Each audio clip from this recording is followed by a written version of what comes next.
Introduction. Friends, if you're someone who loves nonstop action, thrilling suspense, and raw, gritty performances, then you're in for a treat. Because today we're talking about the explosive new Jason Statham movie, A Working Man, 2025. If watching Statham punch, drive, and fight his way through chaos sounds like your kind of weekend, then you need to hit that like button right now. And if this is your first time visiting our channel, make sure you subscribe, because we got all the latest updates, reviews, and breakdowns of the hottest films. And A Working Man is one you definitely don't want to miss. In today's video, we're diving deep into everything you could possibly want to know about A Working Man. We're not just skimming the surface. No, we're going all in. We're going to talk about what this film is, what it brings to the table, and most importantly, where you can watch it, whether you're waiting for it to drop on an OTT platform, hoping it's airing on a satellite channel, or planning a movie night with your friends. We'll tell you exactly how and where to catch this film in all its high-octane glory. But that's just the beginning. We'll also be talking in detail about the technical side of the movie, who's behind the camera, who composed that intense, adrenaline-pumping soundtrack. What kind of style and tone does the director bring to the table? From pre-production planning to filming on location, all the way through post-production magic and editing choices, we'll give you the full picture of how A Working Man was made. If you're someone who loves the craft of cinema just as much as the thrill, this part is for you. And of course, we'll get into the budget and box office side of things. How much did the film cost to make? Did it break records or just break even? Was it a surprise success or a heavily hyped blockbuster? We'll also look at how marketing and fan anticipation played a role in its performance, both in theaters and online. We'll talk numbers, but in a way that's fun and easy to follow, even if you're not a finance nerd. Then comes the part many of you are waiting for, the story. What is A Working Man actually about? What's the plot? And what kind of world does the film throw us into? I'll walk you through a spoiler-light summary that gives you a good idea of the tone and tension without ruining the experience. You'll get a feel for the stakes, the characters, and the kind of action sequences you can expect. Next, we'll turn our attention to the cast. Who's starring alongside Jason Statham? What kind of characters are they playing, and how well do they hold their own?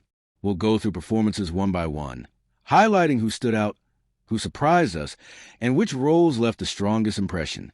Whether it's a seasoned veteran or a breakout newcomer, we'll tell you who brought the heat. And finally, we'll sprinkle in some interesting facts, those little nuggets of behind-the-scenes trivia, production stories, and character insights that make watching the movie even more fun.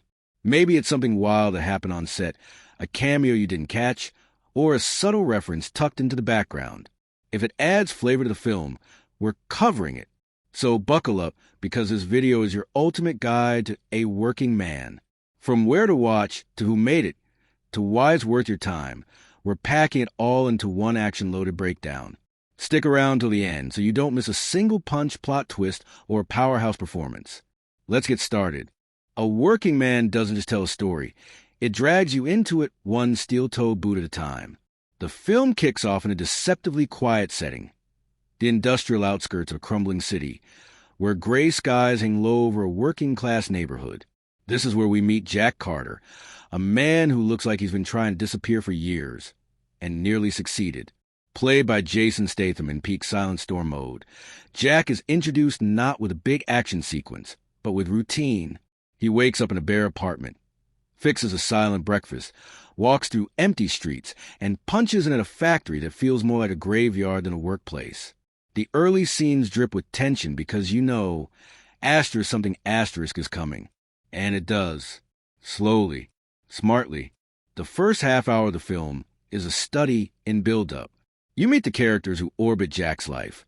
His wary boss, the shift supervisor who's clearly hiding something, and Miguel, a fresh-faced young worker who idolizes Jack without even realizing it.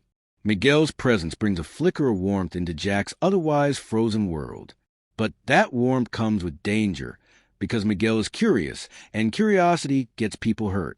He stumbles upon a hidden room in the factory, filled with unmarked crates, guarded by men who aren't on the company payroll. He tells Jack. Jack tells him to forget it. But this is a Jason Statham movie. Nothing gets forgotten, especially not the past. The story might look like it's heading into predictable action territory, But that's where it plays its first trick. Instead of rushing into gunfights or chase scenes, the movie pauses. It takes time to show you Jack's discomfort, his resistance to get involved, and the internal storm he's fighting every time violence calls his name. That restraint is rare in a genre that usually loves instant explosions. But here, every punch is earned. Every outburst has a reason, and every silence says more than dialogue ever could. When the violence does arrive, it lands hard. Miguel is kidnapped after sneaking a photo of a cargo manifest. Jack's conscience snaps back into place, and with it, so does the man he used to be. But instead of a simple rescue, a working man pulls you into a deeper conspiracy. The factory is just a front. The smuggling operation links to a paramilitary group Jack once worked for overseas. And that's when the movie starts bending time. Flashbacks don't come in long, drawn-out sequences. They're fast, jagged, brutal. Glimpses of Jack as a soldier, drenched in desert heat, surrounded by flames and gunfire. These memories aren't explanatory. They're haunting. They show the moments that broke him, that left scars deeper than any visible wound. And they're not always in order. Some scenes repeat. Some are distorted. It's like watching PTSD in visual form, and it adds raw emotional weight to every decision Jack makes. One of the most clever elements of the narrative is how it keeps shifting perspective, not in terms of camera work, but emotionally. Just when you think you understand who the villain is, the movie shifts. The criminal enterprise turns out to be run by Lennox, a man Jack once trusted with his life during wartime. Lennox isn't just a cliché bad guy. He's a mirror, a version of Jack who embraced the chaos, who used their military skills to climb the criminal ladder instead of trying to bury them. When Jack confronts him, it's not just a showdown. It's a debate. Lennox mocks Jack's working man routine, calls it cowardice. Jack fires back with bitter regret, asking how many innocent people Lennox buried under profit. This conflict, brotherhood turned sour, is one of the emotional cornerstones of the film. And let's talk about Miguel. He's not just a sidekick. Halfway through the movie, we discover Miguel's betrayal. But it isn't what we expect. He's not greedy, he's trapped. His sister was taken by Lennox's men, and he's been leaking information under threat. This revelation shifts the emotional stakes again. Jack doesn't just have to fight old enemies. Now he has to protect the very person who endangered them all. That decision, choosing forgiveness over vengeance, signals a huge shift in Jack's character arc. He's not just reacting to the plot. He's changing. The final act is a pressure cooker. The factory is being used to move a massive weapons cache, and Jack decides to end it there and then.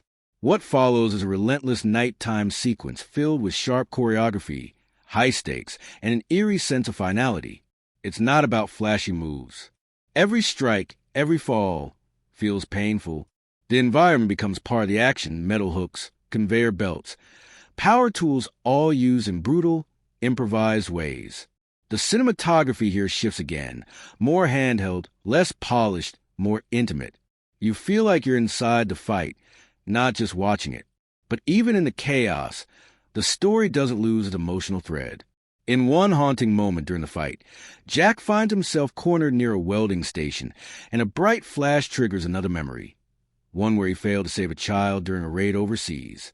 It's not exposition, it's trauma. And instead of stopping him, it drives him to finish what he started. The final confrontation between Jack and Lennox isn't drawn out. It's fast, brutal, and emotionally devastating. Then comes the ending, quiet, subtle, and unexpected. Jack doesn't walk away into the sunset. He doesn't get the girl. He doesn't reclaim a lost life. Instead, we circle back to a moment from the beginning of the film. A shot of Jack standing in front of a cracked bathroom mirror, breathing heavy, trying to calm himself. We realize now that scene took place after the factory showdown, not before. It replays with new context, showing us the aftermath not of a battle, but the emotional collapse that follows. Jack stares at himself not with pride, but exhaustion. He's alive, yes, but he's still broken.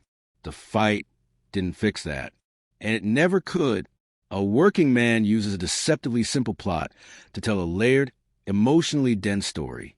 It flirts with genre expectations but continuously dodges easy answers. It blends linear and nonlinear elements, weaving in memory like shrapnel, sharp, sudden, and impossible to ignore. The result is not just a story of a man forced back into violence.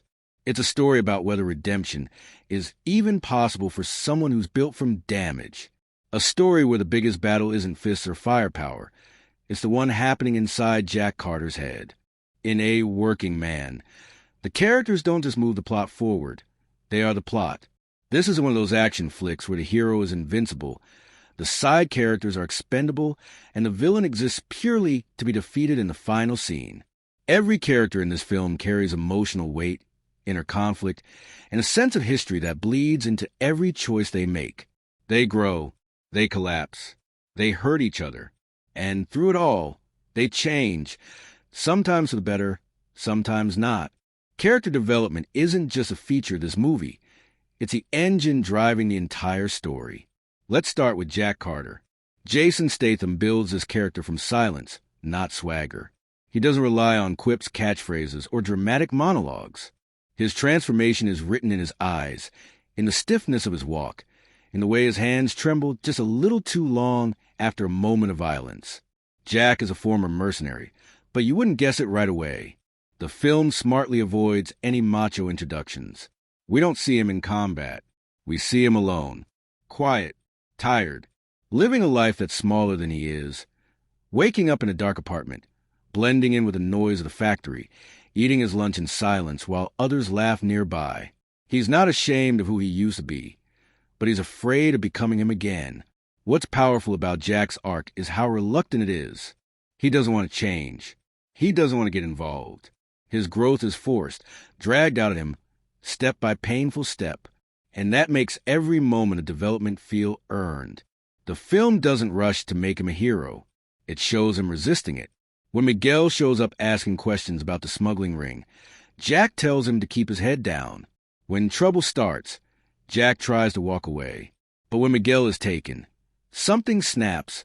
Not a burst of rage, but the slow crumble of a wall that's been holding back years of guilt. Jack doesn't fight because he wants revenge. He fights because he's finally realized that disappearing isn't the same as healing. By the end of the film, Jack isn't transformed into a flawless savior. He's still broken, but he's aware of the cracks. That self-awareness, that confrontation with who he is and who he's tried to forget, is what makes his arc so emotionally grounded. Miguel, the young factory worker, is the beating heart of the story. He's energetic, hopeful, slightly naive, but never in a cartoonish way.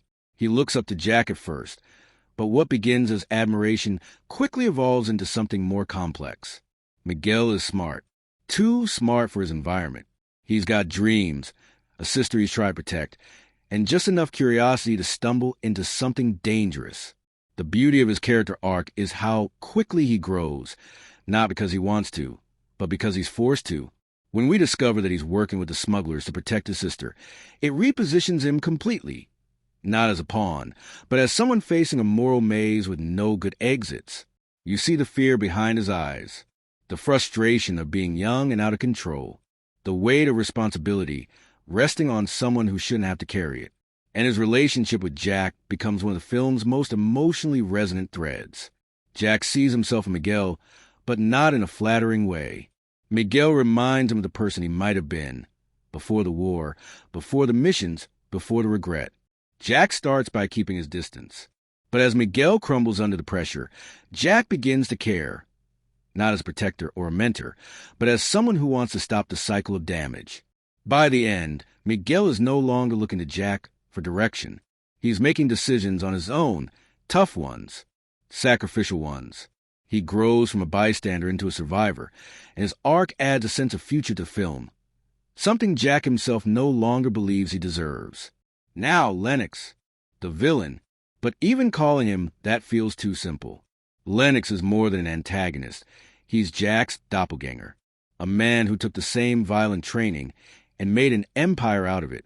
Cool-headed, surgically efficient, and almost terrifying in his calmness, Lennox doesn't raise his voice. He doesn't throw tantrums. He plays the long game. And his most dangerous weapon isn't a gun or a knife. It's his philosophy. He believes people like him and Jack can't change. That morality is just a coat people wear when they're not in the trenches. When Jack confronts him, Lennox doesn't try to deny his crimes. He mocks Jack's morality, calls a performance a weak man's excuse for failure. The scenes between Jack and Lennox don't just move the plot forward, they deepen it. They reveal the true stakes of Jack's journey. Lennox forces Jack to confront the part of himself that believes change is impossible. Their conflict is not just physical, it's ideological. It's about whether the scars of the past define who you are forever. By the end, when Jack finally takes Lennox down, it doesn't feel like a victory. It feels like burying the last ghost of the life he's trying to escape. Other characters, though smaller in screen time, are also painted with surprising depth. Marla, the factory floor supervisor, appears at first to be a cold bureaucrat. But as the story unfolds, we learn she's been complicit not because she's evil, but because she's trapped, blackmailed with her brother's safety hanging in the balance. Her quiet resilience adds another shade to the world of the film. Even a crooked cop, who shows up midway through as a corrupt middleman, is given a backstory about unpaid medical bills and family debt. It doesn't excuse his actions, but it explains them. This world isn't made of heroes and villains. It's made of people trying to survive a system that gives them no good options. The relationships between the characters are what give a working man its emotional weight. Jack and Miguel, Jack and Lennox, Miguel and his sister, Marla and her brother. Even in a film full of action, what stays with you are the moments in between? The quiet conversations, the angry stares, the long silences filled with regret. Growth happens not just in climactic fights, but in the way someone hesitates before pulling a trigger, or the way someone walks away from an argument they would have started before. By the time the credits roll, you're not just thinking about who lived or died. You're thinking about who changed, who made it out not just physically alive, but emotionally intact. And in that sense, A Working Man delivers something rare in action cinema, a cast of characters who bleed, bend, crack, and in some cases begin to heal, not because the story demands it, but because the film takes the time to earn it. Every arc matters. Every decision echoes. Every character brings a piece of themselves into the story and reshapes it by the time they leave. The performances in A Working Man aren't just strong. They're the beating heart beneath all the muscle and machinery. This is a film built on bruises, emotional ones, psychological ones. And what makes it resonate isn't just the brutal choreography or the smoky cinematography, but the way every actor commits to showing you what it feels like to live in this story. Every line delivery, every flinch, every stare lingers long after the scene ends, because the cast doesn't play these characters like fictional constructs. They wear them like worn-out jackets, tattered, familiar, and too personal to let go of. Jason Statham turns in what might be one of his most introspective performances to date. There's no smirking, no over-the-top one-liners, no big entrances with theme music swelling behind him. He plays Jack Carter as a man stripped to the bone. Right from the beginning, he dials everything down, the voice, the body language, even the way he breathes. Jack is a man at odds with himself. You can see in the way he avoids eye contact, or the way he holds his hands in his pockets, as if afraid they might remember how to kill. Statham, known for his physical command, uses stillness just as effectively. In earlier scenes, he barely moves. He lets silence sit awkwardly, lets his own presence become almost ghost-like, because that's exactly who Jack is at the start, a ghost of the man he used to be. But as the story unfolds, so does Statham. You watch him unravel, but not in an explosive, melodramatic sense. His emotions bubble beneath the surface, threatening to crack through at the worst possible moment. The way he reacts to Miguel's fear or Lennox's provocations, or even just a quiet memory in the middle of a noisy factory floor. It's all so understated, and that restraint is the performance. You don't see Jack erupt because the film never wants you to feel like he's found peace. You see him chip away at his own armor, reluctantly letting himself care again, even when he knows it could destroy him. Statham balances brutal action with aching introspection, and the result is a man who is constantly fighting two wars, one with the world and one with himself. Then there's Miguel, played with raw vulnerability and surprising fire. Whoever landed this role had a tough job. Go toe-to-toe with Jason Statham in a character-driven drama, and hold your ground emotionally. And the performance absolutely delivers. Miguel is the emotional counterweight to Jack's silence. He talks fast, gets nervous, makes jokes at the wrong time, and tries to mask his fear with youthful bravado. But what makes his performance work is how quickly that bravado wears off when things get real. There's a specific scene when Miguel realizes his betrayal might cost Jack his life, where the panic and guilt hit like a wave. And instead of a dramatic breakdown, the actor plays it small. He shuts down, eyes glass over, voice goes soft. He doesn't collapse, he freezes, and it's devastating. His chemistry with Statham carries so much of the film's emotional weight. At first, there's that natural awkwardness. Miguel wants Jack's approval, but Jack's too shut down to offer it. They don't bond over big speeches or sentimental moments. It's the quiet gestures. The way Jack starts watching Miguel's back. The way Miguel stands a little taller when Jack calls him by name. It's a mentorship built on survival, not sentiment. But by the end, when Jack tells Miguel to walk away from the fight and Miguel refuses, it lands. Because we've watched him grow. We've watched him get tougher, smarter, and more broken. His arc is beautifully acted, and it feels completely earned. Lennox, played by the film's main antagonist and a standout in his own right, delivers a cold, magnetic performance that lingers long after scenes end. He's not a villain in the cartoonish sense. He's soft-spoken, composed, and utterly unshakable. There's something unsettling about how calm he is, how he never raises his voice, never loses control. He talks about killing and trafficking with the same tone he might use to describe supply chains or office logistics. And what makes a performance so chilling is the absence of emotion. He's not passionate. He's not angry. He's detached. When he finally faces off with Jack, it's not just a fight. It's a philosophical argument. He genuinely believes that people like him and Jack don't get to have normal lives, that they are, at their core, weapons pretending to be men. And the actor leans into this conviction with unnerving focus. He makes you believe he believes it, and that's what makes him so dangerous. The supporting cast is just as grounded. Marla, the shift supervisor caught in a web of silence and blackmail, delivers one of the film's most quietly powerful performances. She's worn down by life, but never defeated. There's a moment where she stands up to Lennox, knowing full well what he's capable of, and the tremor in her voice tells you everything. She's terrified, but she speaks anyway. That single scene, delivered with raw restraint, captures the essence of her character. Courage through exhaustion. Her performance doesn't need big moments to shine. It is the moment. Even minor characters are treated with respect and brought to life with nuance. A corrupt cop who's in too deep, a factory veteran who's seen too much, a young delivery guy who starts asking questions he shouldn't. All these roles, no matter how brief, are filled with performances that suggest entire backstories just beneath the surface. That's the mark of a film that values its world and its people. Nobody feels like filler. Everyone has a reason for being there. What's especially impressive is how the performances elevate the action. These fight scenes aren't flashy ballet. They're brutal, sloppy, desperate. And that desperation comes not just from choreography, but from performance. Jack doesn't fight to show off. He fights like he has to, like every punch is keeping his soul from slipping away. Miguel flails, scrambles, survives, not because he's a fighter, but because he refuses to die without trying. Lennox moves with military precision. Every strike a calculated decision. Even in combat, the acting never stops. Every blow has meaning. Every dodge is character-driven. These aren't action figures. They're broken people trying to break each other. The emotional depth the actors bring makes A Working Man more than just an action drama. It becomes a character study disguised as a thriller.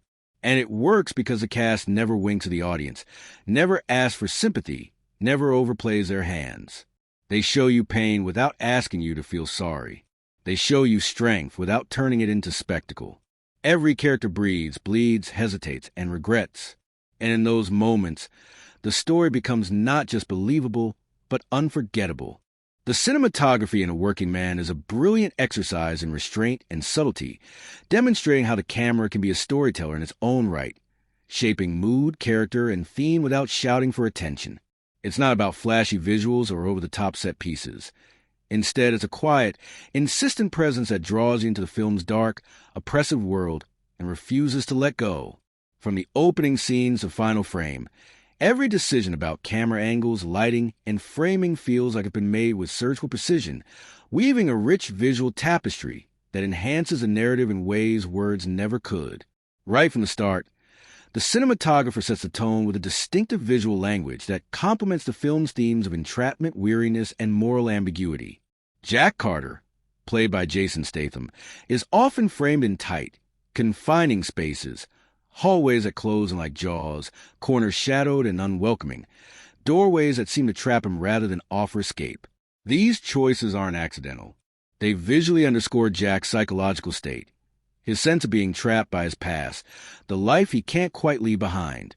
The camera holds these frames longer than you expect, forcing the audience into the same claustrophobic, suffocating mindset as Jack himself.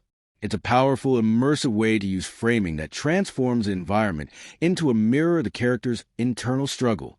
Contrast this with the expansive, wide shots of the industrial landscape, the sprawling factories, the steel skeletons of unfinished buildings, endless rows of pipes and machinery. These shots serve as a bleak counterpoint, creating a haunting backdrop that feels at once vast and imprisoning. The industrial world is portrayed almost as a living, breathing character, cold, indifferent, and unforgiving. The cinematography captures this duality beautifully. The immense scale of the environment amplifies the character's isolation, while also reminding us that they're just small cogs in a much larger, uncaring machine. It's a visual paradox that deepens the film's emotional resonance. Lighting is another cornerstone of the film's visual storytelling. The cinematographer avoids a bright, glossy lighting typical of many action films, instead opting for a palette of harsh fluorescence, flickering bulbs, and deep, engulfing shadows. Inside the factory, the yellowish, almost sickly light casts long, unsettling shadows that add to the oppressive atmosphere. At night, cool blues and steely grays dominate, bathing the scenes in a cold, alienating glow. The play of light and shadow, the chiaroscuro, is expertly used to evoke mood and tension. Faces are often half-lit, half swallowed by darkness, highlighting the moral ambiguity and internal conflicts the characters wrestle with. When the light hits a character's face just right, a bead of sweat glistening on a temple, tired eyes catching a glimmer of hope, it becomes a small but powerful moment of humanity amid the bleakness. Camera angles are thoughtfully deployed to reinforce the power dynamics and emotional states throughout the film. Low-angle shots give the villain Lennox an imposing presence, making him loom larger and more threatening, without resorting to caricature. Conversely, Jack is often filmed from high angles or through obstructed views, which subtly suggests his vulnerability and the weight of his burdens.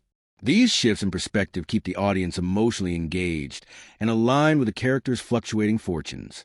The camera's gaze guides us effortlessly between who holds power, who is struggling to survive, and who is on the brink of collapse. Several moments in the film stand out as visual highlights, thanks to the cinematography's careful craftsmanship. Take, for example, a late-night confrontation in the deserted factory. The camera glides through shafts of dust-filled light, weaving among rusted machinery and shadow corners. It circles the characters slowly, building an almost unbearable tension. Faces are cast in stark relief by slivers of light, capturing every flicker of emotion. Fear, anger, regret, etched deeply into their expressions. The slow, deliberate camera movement invites you into the heart of the conflict, making you feel like an unseen witness to a dangerous secret about to explode. During action sequences, the cinematography takes on a rougher, more immediate style. The camera becomes handheld, shaky, breathing with the chaos and urgency of the fights. But even here, the cinematographer exercises control, avoiding disorienting cuts or excessive movement. The result is immersive without sacrificing clarity. You can see every punch land, every stumble, every desperate grasp for survival. This gritty, tactile approach grounds the action in realism and emotion, ensuring that every fight feels personal and hard-earned rather than a choreographed spectacle. Color grading plays a subtle but essential role in shaping the film's emotional texture. The palette is dominated by muted earth tones, grays, browns, and faded yellows, with occasional sharp bursts of color, like the neon glow of a distant sign or a splash of red signaling danger or violence. This restrained color scheme supports the film's somber mood and the feeling of a world drained of warmth and hope. It's a visual reinforcement of the themes of decay and desperation running through the story. Beyond the big, dramatic moments, the cinematography shines in quiet, intimate details. A close-up of a calloused hand tracing the edge of worn machinery, a slow zoom out from a character's face as they wrestle with a painful memory, or a lingering shot of broken window catching fractured light. All of these small touches add layers of meaning and invite the audience to read between the lines. The camera becomes a silent narrator, conveying emotional nuance and psychological depth with every carefully composed frame. In sum, the cinematography in A Working Man is a vital storytelling partner. It creates a mood that's thick with tension and unease, captures the emotional complexity of the characters, and reveals the harsh beauty of their world. The visuals don't just illustrate the story, they immerse you in it, making the experience visceral and unforgettable. Watching the film through its lens feels like stepping into a shadowed industrial nightmare, where every shot pulses with meaning, and every frame invites you to look deeper beneath the surface. The editing in A Working Man is much more than just a mechanical process of piecing scenes together. It's a vital storytelling device that shapes the film's entire rhythm and emotional pulse. From start to finish, the editing guides the audience through a narrative landscape that's as much about what's left unsaid or unseen as it is about action and dialogue. The editor's work here is subtle yet powerful, crafting a flow that mirrors a protagonist's internal struggle and the volatile world he inhabits, making the film's pace feel like an organic extension of the story itself. At the beginning of the film, the editing immediately sets a tone of deliberate, measured pacing. Scenes aren't rushed or truncated. Instead, they unfold with a kind of patient tension. The editor allows moments to breathe, whether it's Jack Carter moving slowly through a dimly lit factory or sharing a terse conversation with a colleague. These longer takes, coupled with smooth, unobtrusive cuts, invite viewers to sink into the atmosphere. The editor uses this slower pace not to lull or bore, but to immerse, building a palpable sense of monotony and weariness that parallels Jack's own emotional state. The film's quiet moments aren't filler. They're carefully constructed spaces where tension accumulates under the surface, like a coil slowly tightening. However, this patient tempo isn't static. The editing skillfully modulates the rhythm, punctuating the calm with sudden, sharp bursts of action and intensity. When conflicts erupt, whether in a physical fight or a tense confrontation, the cuts become quick and precise, packing a punch that heightens urgency without sacrificing clarity. The editor resists the modern tendency to rely on disorienting rapid-fire cuts. Instead, each edit serves a purpose, directing the viewer's attention exactly where it's needed. The impact of these sequences is intensified by their contrast to the slower, more contemplative scenes. This ebb and flow of pacing keeps the audience emotionally engaged, never letting the film stagnate or become predictable. What's particularly impressive is how the editor uses silence and pauses as active components of the film's rhythm. The spaces between words, the lingering on a character's expression, or the quiet before a storm, all are allowed to exist without rushing to fill them. These moments are where the film's emotional weight is often most felt. The editor lets these beats settle just long enough to create discomfort or anticipation, turning silence into a kind of punctuation that accentuates the tension. It's an editing choice that respects the intelligence of the audience, trusting us to feel the unspoken without having it spelled out. Transitions between scenes are handled with seamlessness and care. The editor employs a variety of techniques, gentle fades, slow dissolves, or straight cuts to maintain narrative cohesion and emotional continuity. These transitions never jar or pull the viewer out of the story. Instead, they guide us smoothly through shifts in time, place, or mood. This fluidity is especially important in a film that intersperses present-day events with flashbacks or memory sequences.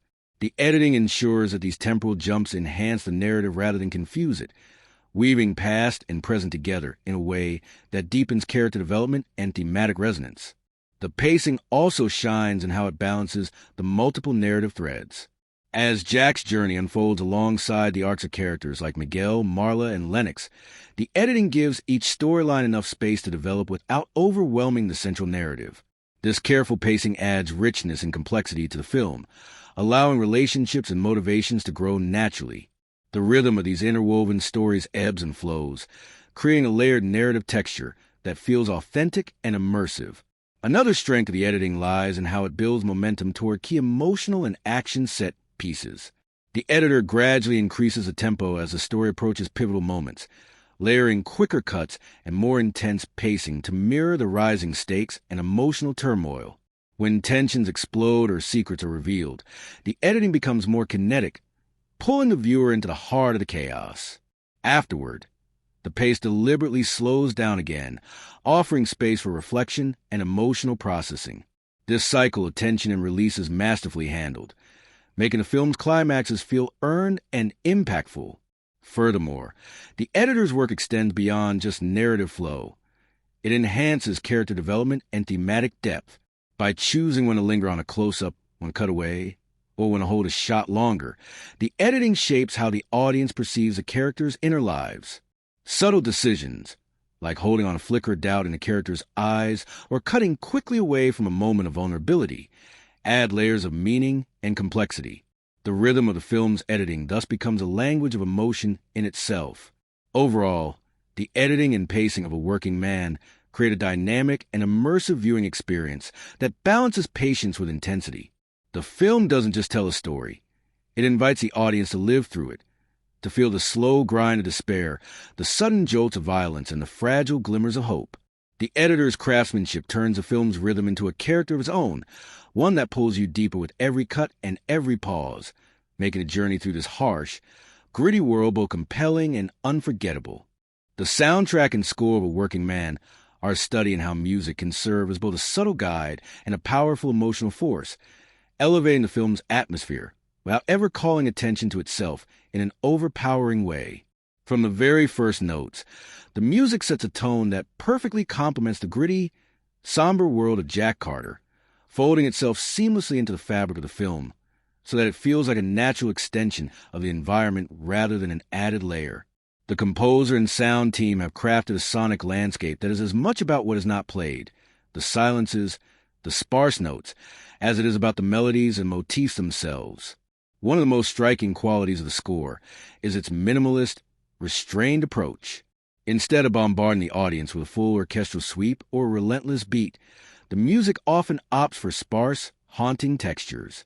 There are long, sustained drones, subtle electronic hums, and low, rumbling bass notes that hover beneath the dialogue and ambient noise.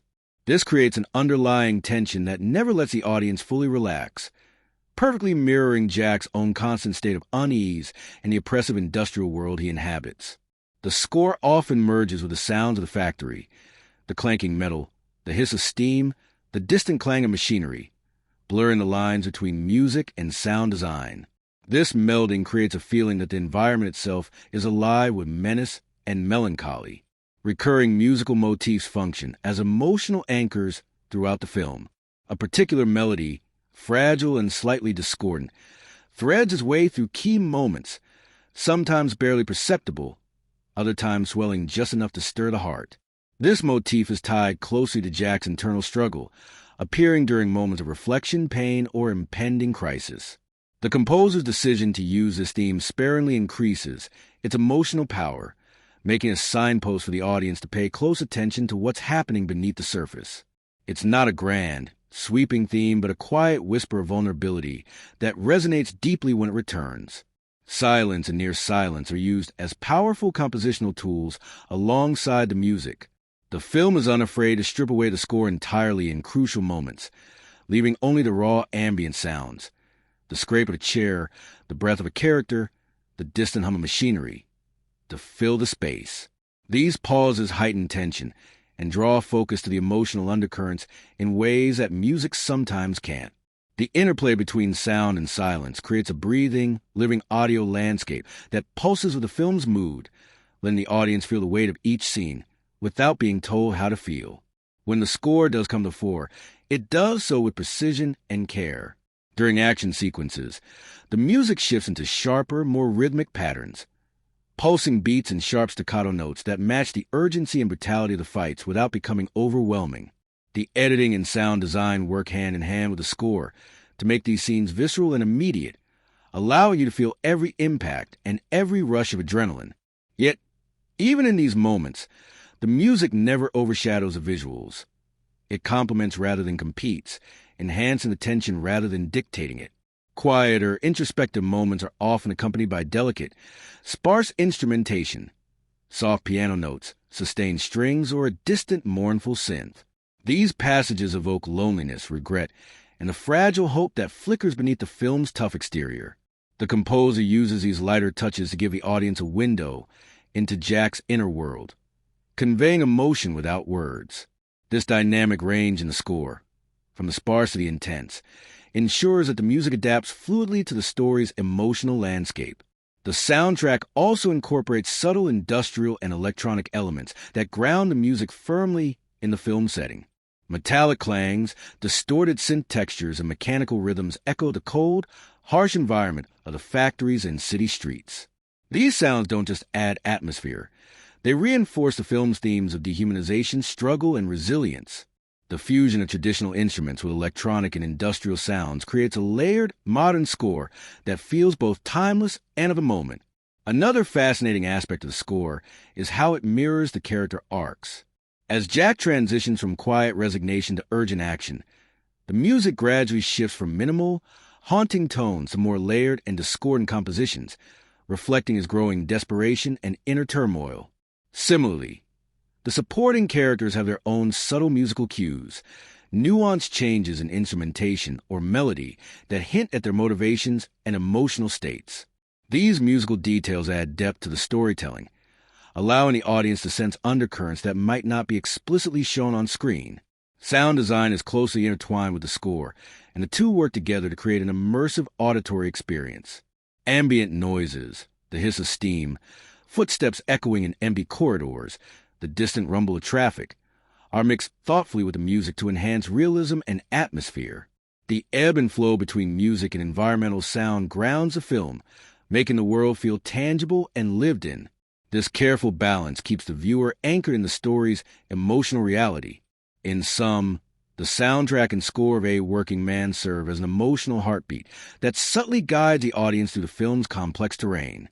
They provide texture and tension, underscore the characters' inner lives, and amplify the film's mood without ever overwhelming it. The music's restrained power, combined with the expert use of silence and ambient sound, creates a rich, layered soundscape that makes the viewing experience not just seen but deeply felt. It's a score that invites close listening and rewards it, revealing new depths with every note and pause, perfectly complementing the film's gritty, introspective spirit. A Working Man dives deep into the gritty realities of life, using its narrative as a canvas to explore complex themes that resonate on both personal and societal levels. The film doesn't just present an action-driven plot. It unfolds as a layered meditation on human struggle, morality, and the relentless grind of existence. These themes aren't slapped on like an afterthought or buried under flashy set pieces. Instead, they seep naturally from the characters' experiences in the world they inhabit, creating a rich tapestry that invites viewers to engage not just with the story, but with bigger questions about life, purpose, and consequence. One of the film's most palpable themes is entrapment, but it's not limited to physical confinement. Jack Carter's world is a labyrinth of invisible chains forged from his past decisions, societal pressures, and the brutal realities of his environment. The industrial backdrop, the cold factories, rusted machinery, and decaying urban landscapes, symbolizes more than a setting. It reflects the mechanical, grinding nature of the system that ensnares the characters. The film masterfully shows how such environments wear down the human spirit over time. Jack's every movement seems shadowed by this sense of being boxed in, unable to escape the cyclical nature of violence and survival. This entrapment theme resonates deeply because it mirrors real-world feelings many experience, caught between past regrets, present hardships, and uncertain futures. Closely entwined with this is the theme of redemption and the complexity that comes with it. Jack's story isn't a straightforward tale of heroism or transformation. Instead, it's a raw and often painful exploration of what it means to seek redemption when the past refuses to let go. His attempts to right wrongs or find peace come with costs, sometimes painful, sometimes morally ambiguous. The film refuses to offer simple redemption arcs or neat resolutions. Instead, It presents a more honest, messy journey that acknowledges the scars and sacrifices involved. This nuanced portrayal challenges the audience to rethink what redemption really looks like in a world where good and bad are often blurred. Morality in a working man is anything but black and white. The film thrives in the gray areas, presenting characters whose motivations are complex and often conflicting. Villains like Lennox are not mere embodiment of evil, but fully fleshed out individuals shaped by fear, ambition, and desperation. This refusal to simplify morality makes the story richer and more thought-provoking. It pushes viewers to grapple with questions about justice and loyalty, forcing them to consider the difficult choices people make when survival is at stake. The moral ambiguity keeps the tension simmering beneath the surface, refusing to let the audience settle comfortably into clear-cut judgments.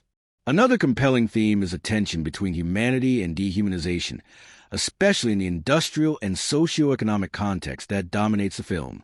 The factories and machinery don't just function as backdrops. They symbolize a larger system that grinds people down, turning workers into cogs and stripping away individuality. This setting highlights how modern life and economic systems can erode personal identity and dignity. Jack's struggle, therefore, is not only against external threats, but against a larger, impersonal force that seeks to reduce human lives to mere function. This theme adds a layer of social commentary, inviting reflection on the cost of progress and the human toll hidden behind the relentless march of industry. Loneliness and isolation are woven deeply into the film's emotional fabric. Despite being surrounded by noise, crowds, and the clatter of work, the characters often seem profoundly alone, cut off by fear, guilt, or mistrust. The film uses quiet, lingering moments and evocative cinematography to capture this sense of isolation, making it feel palpable and heartbreaking. This loneliness is more than just physical separation. It's emotional and existential, underscoring the character's struggles to connect or find solace in a hostile world. This theme amplifies the emotional stakes, making every relationship, every gesture of loyalty or betrayal, hit with greater weight. Family and loyalty run as persistent undercurrents throughout the story. The bonds between Jack, Miguel, Marla, and others are portrayed with all their messiness, past wounds, unspoken resentments, and shifting allegiances. The film doesn't romanticize these relationships, but instead presents loyalty as a complex force, sometimes a source of strength, sometimes a shackle. Loyalty is shown as fraught and double-edged, capable of binding people together while also blinding them to harsh truths. This nuanced portrayal adds depth to the character dynamics, making their interactions feel authentic and charged with real emotional tension. Violence in a working man is portrayed with stark honesty. It's not glamorized or stylized for spectacle, but shown as brutal, exhausting, and tragic, a destructive cycle that perpetuates suffering rather than solving problems. The film's editing, cinematography, and sound design reinforce this raw portrayal, emphasizing the physical and emotional toll violence exacts on the characters. This unvarnished depiction challenges typical action movie tropes and forces the audience to reckon with the real cost of revenge and survival. Violence becomes less about thrills and more about consequence, adding a sobering layer to the narrative. On a broader existential level, the film grapples with questions of identity, purpose, and the search for meaning amid chaos. Jack struggled to assert control over his life, to find dignity and agency in a world that constantly tries to define or destroy him, taps into universal human desires. The film's gritty realism grounds these philosophical questions in a tangible world, making them feel immediate and urgent rather than abstract. This theme gives the story a haunting resonance, as viewers are invited to reflect on their own battles for meaning and self-definition. Taken together, the themes and messages of a working man unfold with a quiet but relentless power. They don't come to the audience with a hammer, but instead emerge naturally from the narrative and characters, inviting contemplation and emotional engagement. The film respects its viewers enough to provoke thought without preaching, crafting a story that stays with you long after it ends. It's a layered, nuanced exploration of what it means to fight, to fail, and sometimes a hope in a world that often seems determined to break you down. In A Working Man, the visual effects and CGI play a crucial but understated role, working quietly behind the scenes to deepen the film's gritty, grounded atmosphere without ever calling undue attention to themselves. The filmmakers clearly understood that the world they were building was one defined by harsh realities, worn-down urban decay, and the raw physicality of its characters' lives. As such, the effects team made the conscious choice to prioritize subtlety and realism over flashy, showy digital spectacles, ensuring the visual effects feel like an organic part of the film's texture rather than a disruptive force. From the earliest scenes, it's evident that the visual effects are designed to blend seamlessly with the practical, on-set elements. The film's industrial settings, factories with their rusted metal, clanking machinery, and clouds of smoke, are enhanced digitally in ways that add depth and atmosphere but don't distract. For example, the CGI is used to extend set pieces, creating sprawling industrial landscapes that might have been impossible or prohibitively expensive to build physically. These extensions are so skillfully integrated that you forget you're looking at a composite. They simply feel like part of the lived-in, oppressive world the characters inhabit. Smoke, fog, sparks, and ambient lighting effects are also digitally enhanced to build a sense of realism and mood. The swirling dust in factory shafts or the glow of distant fires behind silhouetted buildings contributes to a suffocating, almost claustrophobic atmosphere. These touches add layers of texture that heighten immersion, making the environment feel alive and unforgiving. Rather than overwhelming the senses, these effects work quietly, setting a tone that perfectly matches the film's themes of entrapment and struggle. The film's action sequences highlight a particularly effective balance between practical effects and CGI. Explosions, vehicle crashes, and fight scenes rely heavily on practical stunts and effects to maintain authenticity and visceral impact. You can see the physicality in every punch, the real shattering of glass, the tangible debris flying through the air, details that practical effects do best. CGI steps in to enhance these moments by adding sparks, dust clouds, flying fragments, or cleaning up any safety rigs and wires that would otherwise break the illusion. This collaboration between the physical and digital ensures the action feels raw, immediate, and grounded rather than slick or overproduced. When the film ventures into moments that require riskier or larger-scale visuals, such as collapsing structure or a high-stakes chase through a hazardous environment, the CGI is used thoughtfully and sparingly. Instead of turning these sequences into CGI-heavy spectacles, the effects team focuses on augmenting the practical elements, making them bigger and more impactful without sacrificing believability. This restraint pays off, giving the film a sense of danger and scale while keeping viewers invested in the tangible reality of the scenes. Lighting and color grading play a vital role in integrating the CGI into the film's visual style. The muted, desaturated palette with deep shadows and diffuse light creates a consistent look that the effects seamlessly match. Whether the flickering overhead light in a factory or the neon glow reflecting off rain-slick pavement, the digital elements maintain the same naturalistic lighting cues as the physical sets. This meticulous attention to visual cohesion helps maintain immersion and prevents any CGI from feeling artificial or out of place. One of the subtler yet impactful uses of visual effects is in enhancing the film's atmosphere and tension through environmental details. Digital smoke curling through alleyways, distant industrial fires casting an ominous glow, or faint heat waves distorting the air contribute to a sensory experience that's rich and immersive. These effects don't draw off focus, but instead provide a textured backdrop that amplifies the emotional weight of scenes, making the world feel palpably oppressive and fraught with danger. The CGI also supports character-driven storytelling in nuanced ways. For instance, when characters move through complex environments filled with machinery or debris, digital enhancements help portray the physical challenges and dangers they face. Small details, like a falling bolt, shifting shadows, or dust kicked up by movement, are digitally layered to heighten realism and draw the audience deeper into the experience. These carefully crafted touches ensure the environment isn't just scenery, but an active participant in the story's tension and stakes. Beyond physical and environmental effects, the film uses CGI to subtly suggest psychological states and themes. For example, moments of heightened stress or disorientation might be underscored by slightly distorted or blurred visuals, added digitally to mirror the character's mental turmoil. These effects are employed sparingly and tastefully, enhancing emotional impact without becoming gimmicky or distracting. The combination of practical and digital effects in A Working Man also speaks to a larger trend of filmmaking that values authenticity and immersion over spectacle. Instead of relying on CGI to create an entire world or characters, the film uses it as a tool to support and enhance the tangible, crafted elements on set. This approach results in a film that feels lived in and real, with effect to heighten the storytelling rather than detract from it. In conclusion, the visual effects in CGI in A Working Man are a masterclass in subtlety and integration. They enrich the film's gritty industrial world with atmospheric touches and seamless extensions that bolster immersion. The smart interplay between practical stunts and digital enhancements keeps action sequences visceral and believable. Through meticulous attention to detail in lighting, texture, and environment, the effects team ensures the CGI supports the film's tone and narrative without ever overwhelming it. The result is a visual experience that feels authentic, immersive, and deeply connected to the story's themes, inviting viewers into a world that is tangible as it is emotionally charged.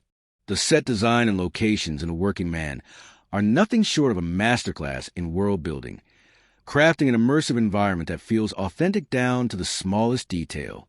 From the moment the film opens, the viewer is plunged into a world that's palpably real, a place where every brick, every rusted pipe, and every scratched surface has a story to tell.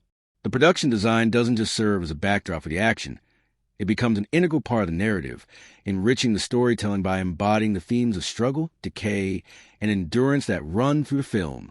At the heart of the film's visual identity are the industrial settings, the sprawling factories, cramped workshops, and mechanical cathedrals where Jack Carter and his peers toil endlessly.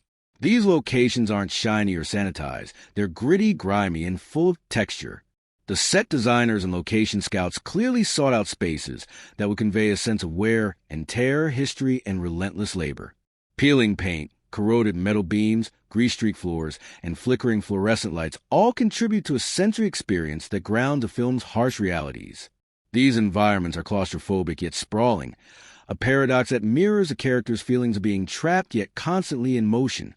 Walking through these sets, one almost hears the constant drone of machinery and feels the stifling air thick with dust and oil. The urban environments outside the factories add another layer of depth and mood to the film's world.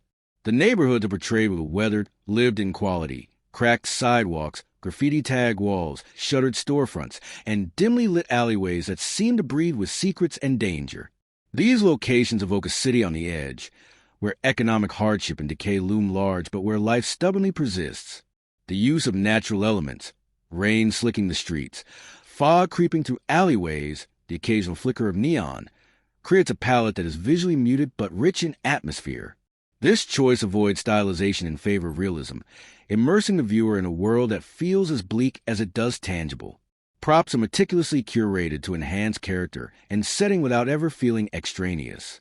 The character's possessions, Jack's worn leather jacket, a battered set of tools, a cracked phone screen, act as silent storytellers, revealing background and personality through their state and wear. These everyday objects, touched by use and age, help flesh out the characters' lives without resorting to exposition. Even minor details, like a faded photograph tucked into a wallet or a scuffed pair of boots abandoned in a corner, add layers of emotional resonance and history. The production team's commitment to authenticity shines through in these small touches, turning mundane items into narrative clues and emotional signposts. The film's use of space within these locations is another powerful storytelling device. Tight, confined interiors create a sense of pressure and intensity during character interactions, emphasizing emotional strain and personal conflict. In contrast, wide shots of expansive, decaying industrial complexes or desolate cityscapes convey isolation and the overwhelming scale of the forces arrayed against the characters. This dynamic interplay of intimate and vast spaces keeps the visual storytelling engaging and helps modulate the film's pacing and tone. Lighting design is tightly interwoven with the set design to further elevate the atmosphere. Harsh, flickering overhead lights cast ominous shadows in factory scenes, evoking a mood of unease and entrapment. In nighttime urban scenes, the glow of neon signs and street lamps provides punctuations of color in an otherwise muted palette, while natural light filtering through grimy windows adds a raw, unfiltered quality to interior shots. These lighting choices don't just illuminate the scenes. They underscore emotional beats and highlight the textures of the environments, reinforcing the film's themes and mood. One of the most impressive aspects of production design is the seamless blending of real locations with constructed sets. Filming on location in authentic industrial zones and urban neighborhoods lends a film a documentary-like veracity, while purpose-built sets are crafted with such attention to detail that they blend effortlessly with real environments. This combination provides practical advantages for shooting complex scenes without sacrificing visual continuity or immersion. It's a testament to the collaborative effort between location scouts, set designers, and directors to create a world that feels unified and coherent. The production design also excels at conveying narrative and emotional information non-verbally. The environments hint at backstories and relationships through their condition and layout. A cluttered, disorganized apartment tells a different story than a meticulously maintained workspace. A graffitied wall speaks to community history and unrest. These visual cues enrich the viewer's understanding of the characters' inner lives and histories, offering subtext that deepens engagement and invites closer observation. The sound design interacts closely with the physical settings to create a fully immersive sensory experience. The echo of footsteps on concrete, the metallic clang of machinery, the distant murmur of city life, all work in concert with the visual details to build a world that feels tangible and lived in. This layered sensory approach ensures that the environments are not just seen but felt, enhancing the emotional weight and realism of every scene. Furthermore, the production design reflects the film's themes of decay, resilience, and entrapment on multiple levels. The worn surfaces and dilapidated structures serve as metaphors for the characters' own struggles, battered but unbroken, trapped yet fighting for survival. This cohesion between physical design and narrative content strengthens the film's emotional impact and thematic resonance. In essence, the set design and locations in A Working Man do far more than set the stage. They are active participants in the storytelling. Every element, from the gritty textures of factory walls to the subtle details of personal belongings, works together to create a world that is rich, believable, and emotionally charged. The production design respects and enhances the story's tone and themes, pulling the audience deep into a reality that is as harsh as it is compelling. Through its careful craftsmanship and attention to detail, the film's environments invite viewers to not only witness but inhabit the story, making the viewing experience immersive and unforgettable. The dialogue and script in A Working Man are crafted with a keen sense of realism and subtlety that immediately pulls a viewer into the character's world. Unlike many films that rely on heavy exposition or melodramatic speeches, this script thrives on the power of what's left unsaid, the pauses between words, and the gritty, clipped conversations that mimic real-life exchanges among people under pressure. From the opening scenes, it's evident that the writers aim for conversations that feel lived in and authentic. Conversations that don't just move the plot forward, but reveal character, mood, and backstory through tone, inflection, and subtext. One of the standout qualities of script is its balance between rawness and wit. The characters speak in a vernacular that's tough, no-nonsense, and economical, but that doesn't mean the dialogue is devoid of humor. On the contrary, the humor is sharp, dry, and sometimes laced with biting sarcasm, a way for the characters to cope with their harsh realities. These moments of levity aren't inserted just to break tension. They emerge organically from the interactions and relationships on screen, providing brief but effective emotional relief. The humor reveals a lot about the characters' personalities and their ways of navigating a brutal world, making them feel more complex and relatable. At the same time, the script knows when to dial back the banter and deliver moments of heavy emotional impact. The dialogue in these scenes is sparse but deeply charged, often composed of short, pointed lines that carry layers of meaning and pain. Instead of spelling everything out, the script trusts both the actors and the audience to fill in the gaps. What's left hanging between words speaks volumes. The restraint in the writing allows moments of silence to become powerful, creating a rhythm that heightens tension and draws the viewer deeper into the characters' inner worlds. The script also boasts several memorable lines that resonate long after they're spoken. These aren't flashy or bombastic catchphrases, but rather grounded, emotionally honest statements that encapsulate key themes or character arcs. For example, a seemingly simple observation about work, loyalty, or sacrifice might become a quietly profound moment because it distills complex emotions into a relatable truth. These standout lines are woven seamlessly into everyday dialogue, making them feel earned rather than forced. They become emotional anchors for the story, highlighting the stakes and the characters' struggles in a way that's both poetic and accessible. What makes the dialogue especially engaging is how it's woven into the film's pacing and structure. The script uses conversation to build tension and reveal plot points without ever bogging down the momentum. Exposition is handled with a light touch. Information is dropped through fragmented discussions, offhand remarks, or layered subtext, requiring viewers to stay alert and engaged. This approach respects the audience's intelligence and avoids a trap of info dumps that can feel clunky or artificial. Each character in the film is given a distinct voice, which adds richness and texture to the dialogue. Jack Carter's speech is terse and pragmatic, reflecting his hardened nature and no-nonsense approach to survival. Supporting characters offer contrasting rhythms. Some are more verbose, others more sardonic or guarded, creating a dynamic verbal interplay that mirrors real-life social interactions. This differentiation helps define relationships and power dynamics within the story, allowing dialogue to do double duty as both communication and characterization. The script is also careful not to sacrifice thematic depth for realism. Discussions about complex issues like morality, loyalty, and redemption surface naturally in conversations, never feeling like overt sermons or forced symbolism. Instead, these themes emerge subtly through the characters' choices, conflicts, and reflections, conveyed in dialogue that feels true to the situation and personalities involved. This thematic layering enriches the script without disrupting narrative flow, offering viewers intellectual and emotional fodder alongside gripping storytelling. Language in the script often carries metaphorical weight, adding an additional layer of meaning beneath the surface. For example, references to industrial decay, rust where corrosion, are sometimes used to echo the character's psychological states or relationships, creating a poetic resonance that rewards attentive viewers. These linguistic flourishes aren't heavy-handed, but instead offer subtle cues that deepen the narrative texture. Crucially, the script steers clear of cliches and predictable tropes that often plague action or crime dramas. The dialogue avoids overused catchphrases, mawkish sentimentality, or cartoonish villainy. Instead, it opts for complexity, ambiguity, and emotional honesty. This approach lends a film a maturity and authenticity that elevates it above genre conventions, making the characters feel real and their dilemmas resonant. The interplay between dialogue and performance is a key strength of the script. The writing provides actors with the space and nuance to bring their characters to life, encouraging subtle shifts in tone, expression, and timing that transform words into deeply felt moments. The actor's delivery, pauses, hesitations, glances, adds layers of text, turning the dialogue into a living, breathing element of the story rather than static lines on a page. Moreover, the script handles conflict with skillful dialogue exchanges that crackle with tension.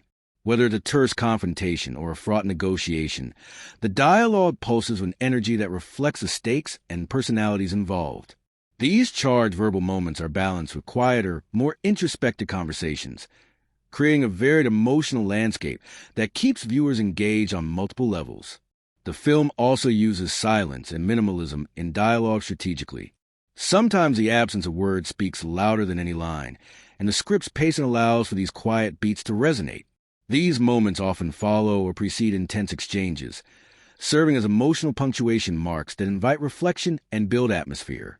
In summary, the dialogue and script in A Working Man combine realism, wit, emotional depth, and thematic richness to create a verbal fabric that is as compelling as the film's visual and narrative elements.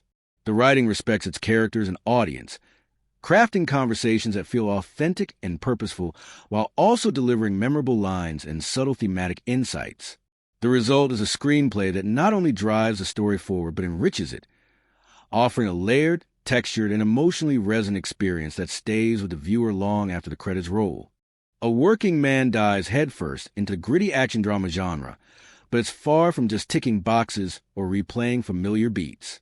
Instead, it smartly walks a line between honoring genre traditions and twisting expectations to keep the experience fresh and compelling. The film opens with a world we think we know, a rough, unforgiving landscape populated by tough, worn-down characters trying to claw their way through hardship. Yet, rather than settling into straightforward heroism or villainy, it plunges into the gray areas where motivations are complicated and morality is rarely black and white. This nuanced approach breathes new life into the genre, offering more than just punches and shootouts. It offers psychological depth and emotional complexity. The action sequences, a key pillar of the genre, are handled with raw authenticity that sets the film apart. Instead of relying on over-the-top choreography or flashy camera tricks, a working man opts for tightly choreographed, brutal encounters that feel visceral and grounded. The fights aren't about style points but survival, quick, hard-hitting, and messy, reflecting the real danger these characters face. This choice elevates the stakes, making each clash feel consequential and earned. The film also balances hand-to-hand combat with moments of tactical strategy and gritty realism, showing characters who aren't superheroes but hardened survivors using wit and grit. Suspense is woven into the film's fabric with masterful precision. The filmmakers avoid constant action in favor of building tension through atmosphere, silence, and small but telling details. The narrative tension isn't just about physical threats. It's deeply psychological, rooted in the characters' fears, loyalties, and the invisible pressures of their environment. The pacing smartly oscillates between quiet, brooding moments and bursts of intense confrontation, creating a rhythm that hooks the audience. Rather than bombarding viewers with non-stop thrills, the film lets suspense simmer and grow, making payoff moments feel all the more powerful. Drama in A Working Man is given room to breathe, balancing external conflicts with rich internal struggles. Relationships aren't just plot devices, but fully fleshed out dynamics that reveal vulnerability, betrayal, and resilience. Emotional beats are handled with restraint, avoiding melodrama and instead conveying depth through subtle gestures, meaningful looks, and well-crafted dialogue. The characters are complex and flawed, making their interactions feel genuine and unpredictable. The drama isn't just personal. It reflects larger themes about survival in a harsh world, the cost of loyalty, and the difficulty of breaking cycles of violence. Humor, while not abundant, is cleverly integrated to serve as a lifeline amid the bleakness. It's dry, often sardonic, and never feels out of place. This humor emerges naturally from character dynamics, jabs, ironic observations, or moments of dark comedy that acknowledge the absurdity of the situations without undercutting their seriousness. These moments humanize the characters and provide much-needed emotional relief, giving the audience a chance to catch their breath and connect with the people on screen beyond their struggles. One of the film's greatest strengths is its embrace of moral ambiguity. Unlike many action dramas that clearly delineate heroes and villains, A Working Man revels in complexity. Characters make decisions that are pragmatic rather than noble, and the consequences of those choices ripple through the story in unexpected ways. This moral complexity forces viewers to wrestle with difficult questions about justice, sacrifice, and survival, making the film more intellectually engaging than typical genre fare. It doesn't hand out easy answers or neat resolutions. Instead, it reflects the messy realities people face when pushed to their limits. The screenplay cleverly subverts several genre cliches. Rather than following classic revenge or redemption arcs to predictable conclusions, the narrative focuses on the psychological toll violence exacts and the difficulty of escaping a life shaped by hardship. Plot twists are grounded and character-driven, avoiding sensationalism in favor of believability. This respect for realism keeps the audience invested and surprised, even when navigating familiar territory. Visually, the film embraces the expected aesthetics of the genre, muted colors, shadowy lighting, and urban decay, but elevates them through thoughtful composition and occasional visual poetry. The industrial settings, rain-soaked streets, and dim interiors all contribute to a mood that is simultaneously oppressive and strangely beautiful. This careful visual approach complements the story's themes, reinforcing the sense of entrapment and resilience without feeling derivative. The ensemble cast further enriches the genre mix by providing varied perspectives and emotional tones. The protagonist's interactions with supporting characters range from tense alliances to fraught friendships, adding complexity to the narrative and avoiding the lone wolf archetype. These relationships balance the film's physical action with character-driven moments, giving the story emotional depth and texture. Sound design and music play a crucial role in genre execution as well. The score alternates between pulsating, adrenaline-pumping tracks during action sequences and more subdued, atmospheric compositions that underscore quieter, introspective scenes. This sonic layering mirrors the film's shifts between external conflict and internal turmoil, enhancing mood and engagement without overwhelming the storytelling. In all, A Working Man skillfully navigates the demands of its genre by delivering the adrenaline, suspense, and grit fans expect while weaving in fresh perspectives and emotional nuance. It respects the conventions of action drama but isn't beholden to them, creating a film that feels both familiar and surprising. The blend of grounded action, layered characters, moral complexity, and well-timed humor produces an experience that resonates on multiple levels, thrilling the senses while engaging the mind and heart. This balance makes the film a standout example of how genre storytelling can be both entertaining and deeply meaningful, proving that even well-trodden paths can lead compelling new terrain when approached with care and creativity. A Working Man isn't content with just delivering adrenaline-pumping action and raw drama. It layers its narrative with a rich and thoughtful exploration of pressing social and cultural issues that echo loudly in today's world. What makes this commentary so compelling is the way it's seamlessly woven into the story's fabric, never feeling like a forced lecture or a sidebar, but instead emerging naturally from the characters' experiences, settings, and conflicts. The film becomes a kind of mirror reflecting the struggles of the working class, the marginalized, and those caught in the gears of larger systemic forces, offering a portrait that is both specific and broadly resonant. The economic realities depicted in the film form one of its most potent and pervasive themes. The factory floors, the cramped urban housing, and the battered workplaces are not just backdrops, but symbols of society grappling with widening inequality and shrinking opportunities. These environments vividly capture the exhaustion and frustration of workers who often feel invisible or expendable in the grand machinery of capitalism.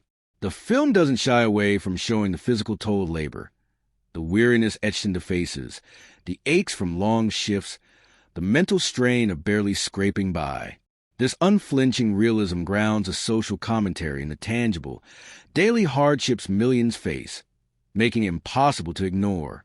But the commentary goes beyond mere depiction of hardship. It critically examines the structural factors that perpetuate this cycle. The characters' struggles are portrayed not as isolated personal failures, but as symptoms of broader systemic neglect.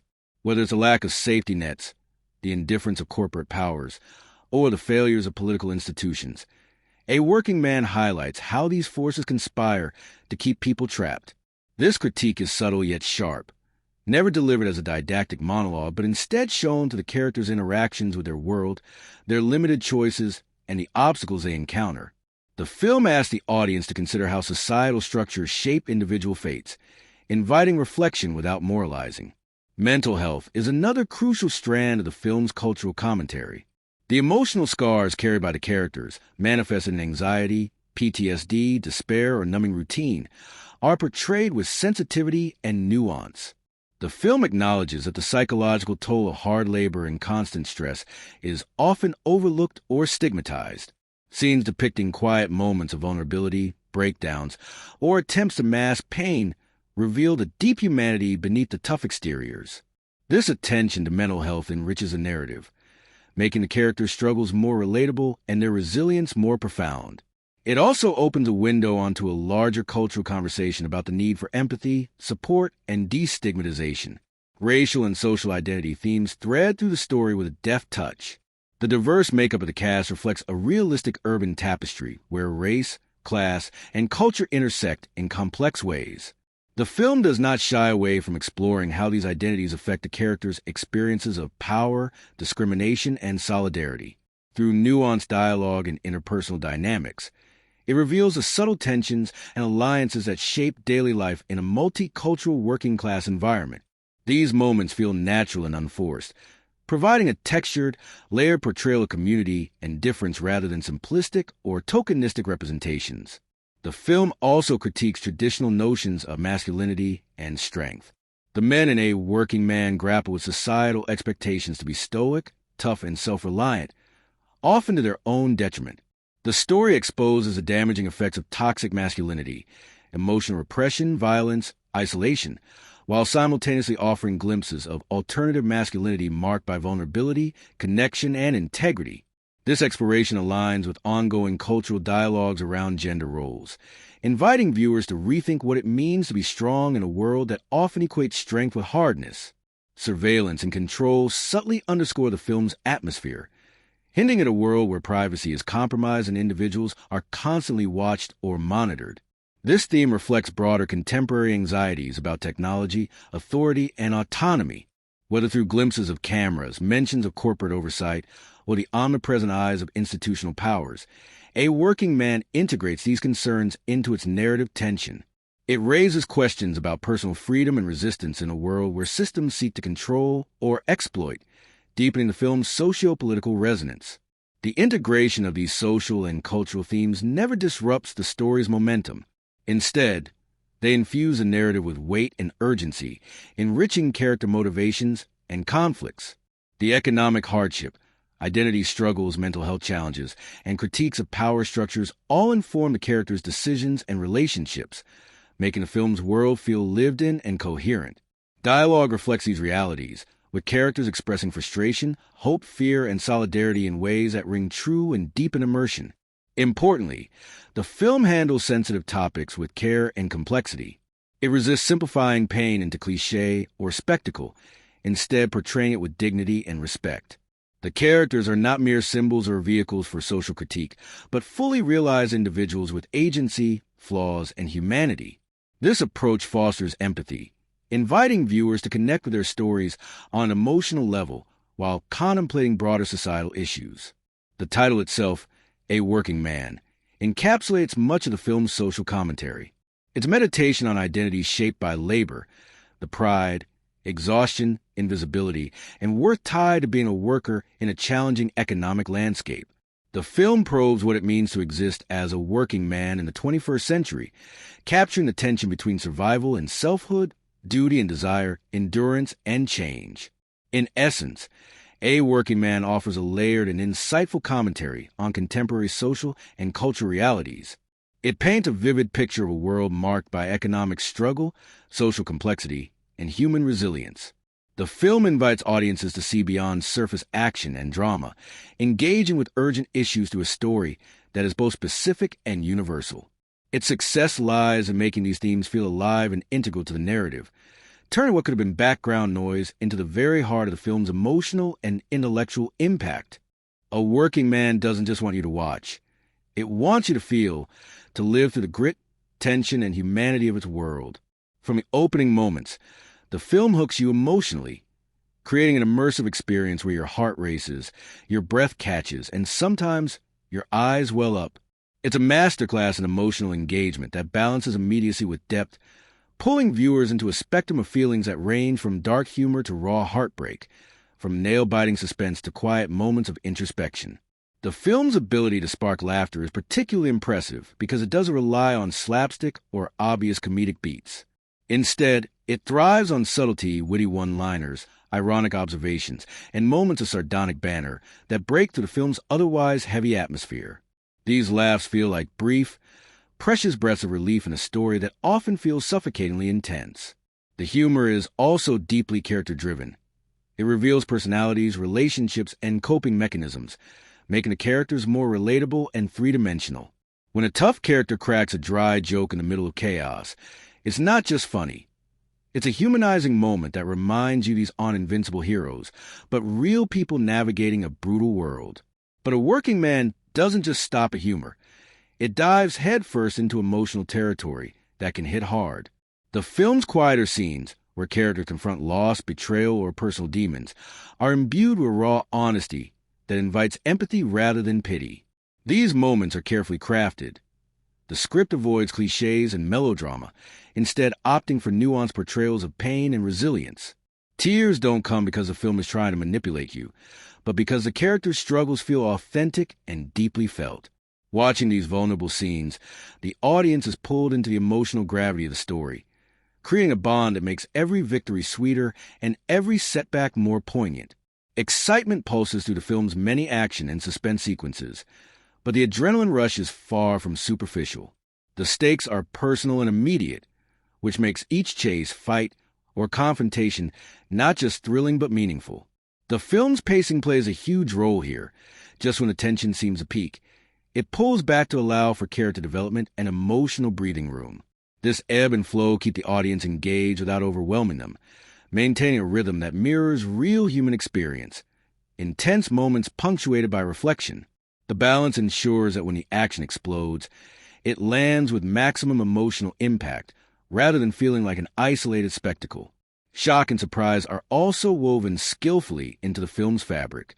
A working man is unafraid to challenge audience expectations, delivering twists and moral complexities that provoke strong reactions.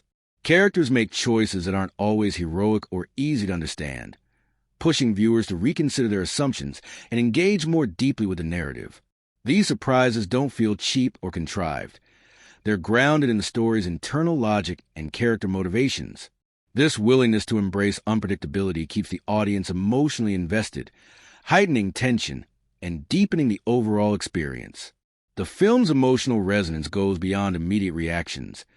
It invites viewers to linger on its themes and characters long after watching. Questions about survival, loyalty, sacrifice, and identity resonate on a personal and societal level, prompting reflection and discussion. The layered storytelling encourages repeat viewings as well. There's always a new subtlety to catch, a performance nuance to appreciate, or a thematic thread to unravel.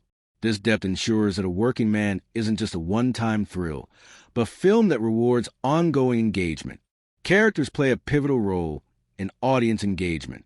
Their complexity and humanity draw viewers into their struggles, hopes, and contradictions.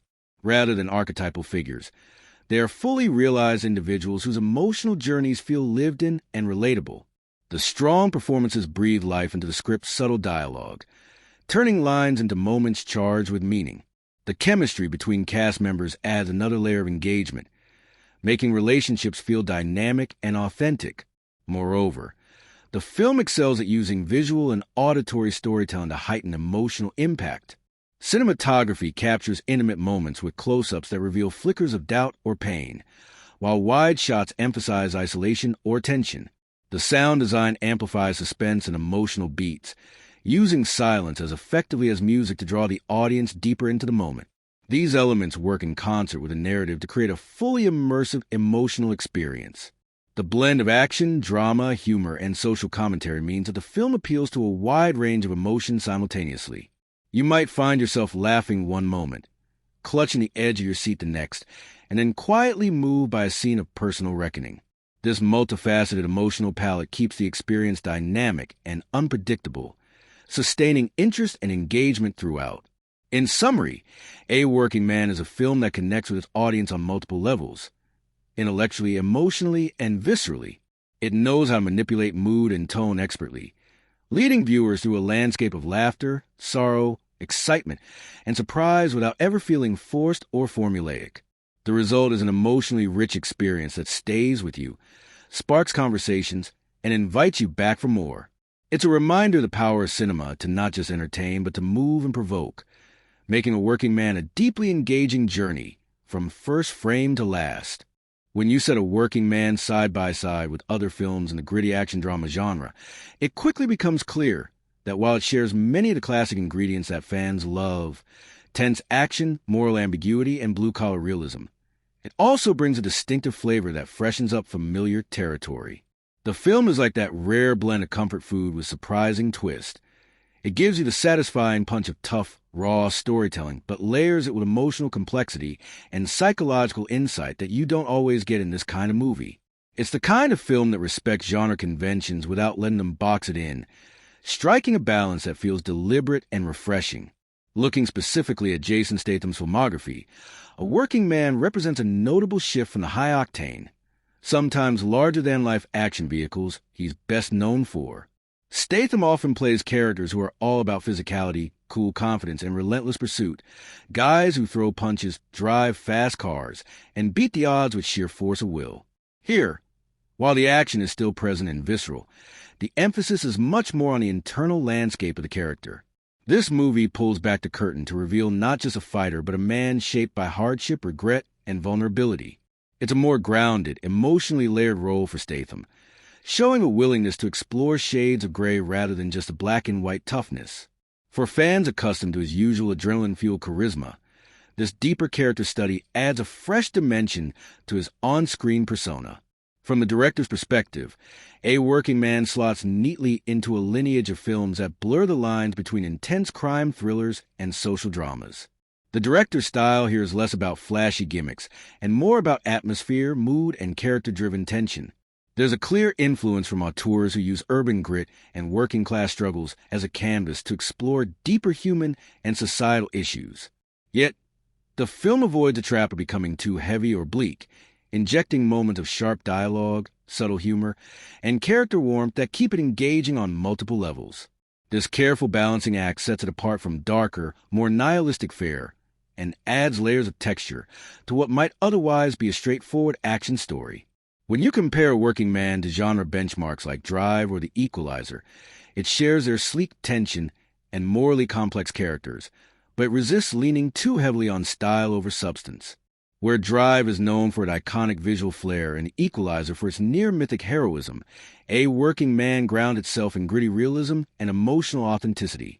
The protagonist isn't a flawless avenger, but a flawed, worn individual whose struggles feel real and lived in. The film twists familiar plot devices, such as a lone man fighting against a corrupt system or seeking redemption, in ways that keep the audience guessing. This unpredictability and emotional depth distinguish it from more formulaic entries in the genre and reward viewers looking for something with more nuance.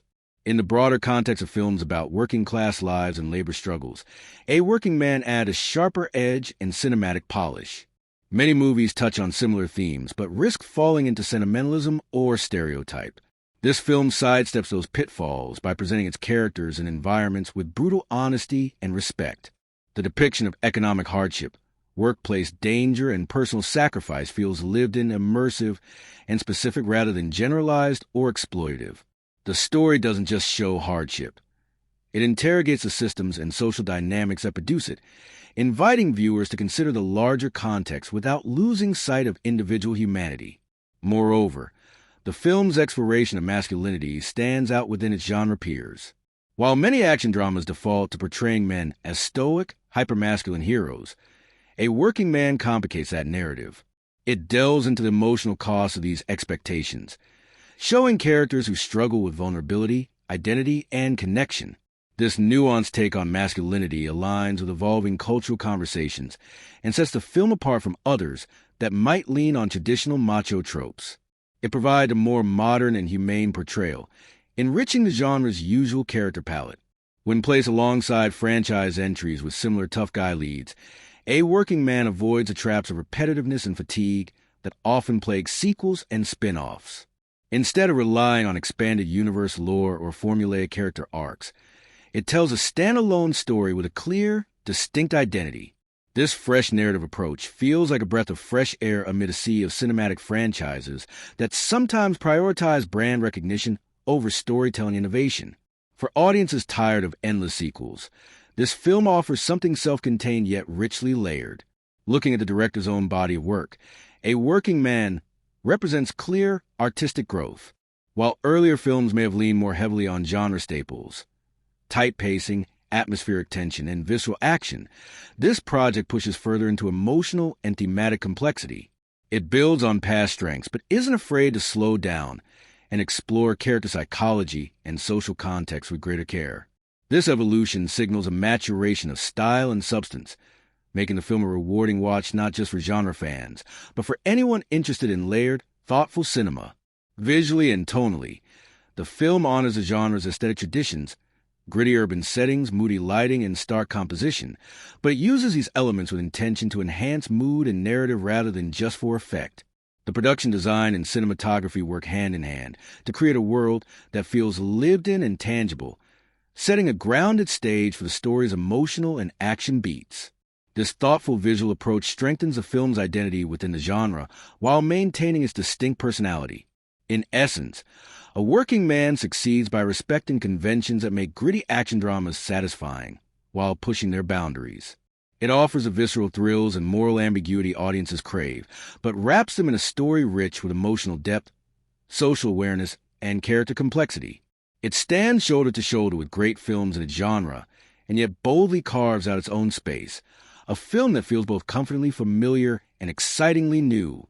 Whether you're a longtime fan of Jason Statham's action work, a follower of the director's evolving style, or just a lover of smart, hard-edged cinema, A Working Man has something unique to offer that keeps you hooked long after the final frame.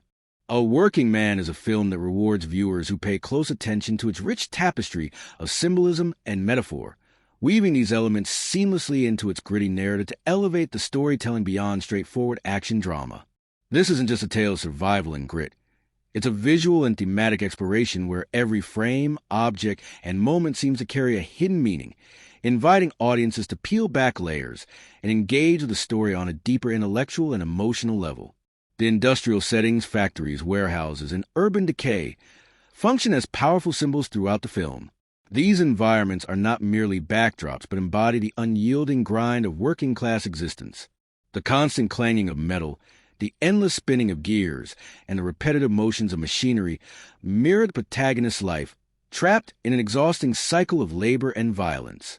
This imagery acts as a metaphor for systemic oppression and alienation, emphasizing how individuals are often reduced to mere cogs within larger economic and social machines. The repetitive nature of the industrial world reflects a broader theme of entrapment, showing how societal structures can suppress individuality and perpetuate hardship. Water, by contrast, emerges as a recurring metaphor that offers a moment of contrast and emotional complexity. Whether it's rain washing over grimy streets, a quiet river flowing past a city, or a simple drip in a dimly lit room, water symbolizes cleansing, renewal, and emotional release amid the harshness. It is fluid and unpredictable, representing hope and change in a world otherwise marked by rigidity and decay. These water motifs punctuate the narrative's intensity, providing pauses that hint at the protagonist's internal longing for transformation or escape. They offer visual poetry that juxtaposes the mechanical with the natural, the control with the chaotic, subtly reinforcing themes of vulnerability and resilience. The film's use of light and shadow is more than stylistic. It's deeply symbolic, employing chiaroscuro techniques. The director plays with stark contrasts that visually articulate the moral ambiguity and psychological turmoil faced by the characters. Figures often appear half-hidden in darkness or emerging from shadows, capturing the tension between light and dark within their souls. This interplay of illumination and obscurity symbolizes the blurred lines between good and evil, strength and weakness, hope and despair. Shadows close during moments of crisis, visually embodying the weight of guilt, fear, or oppression, while brief shafts of light suggest fleeting clarity, redemption, or the possibility of change. The lighting choices create a mood that resonates with the film's themes and adds layers of meaning without overt exposition.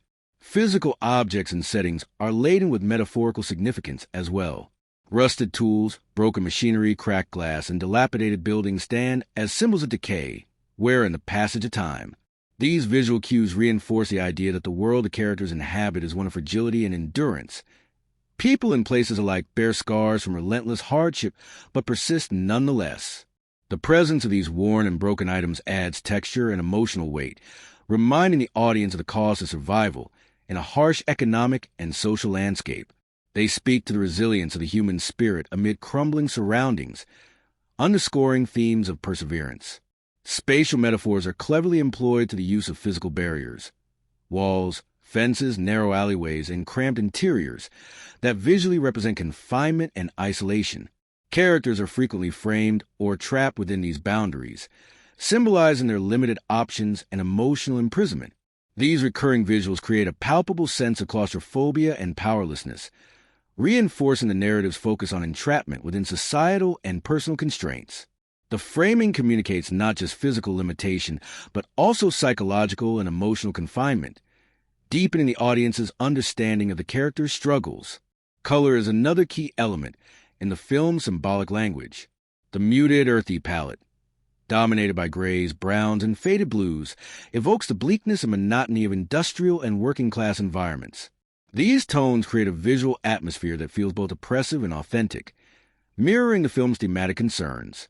Occasional bursts of saturated color, a vivid red jacket, neon signs flickering in night, the warm glow of fire, stand out deliberately, marking moments charged with emotion, danger, or transformation. These selective splashes of color draw the viewer's eye and heighten the impact of key scenes, symbolizing passion, urgency, or the spark of resistance within a drab world.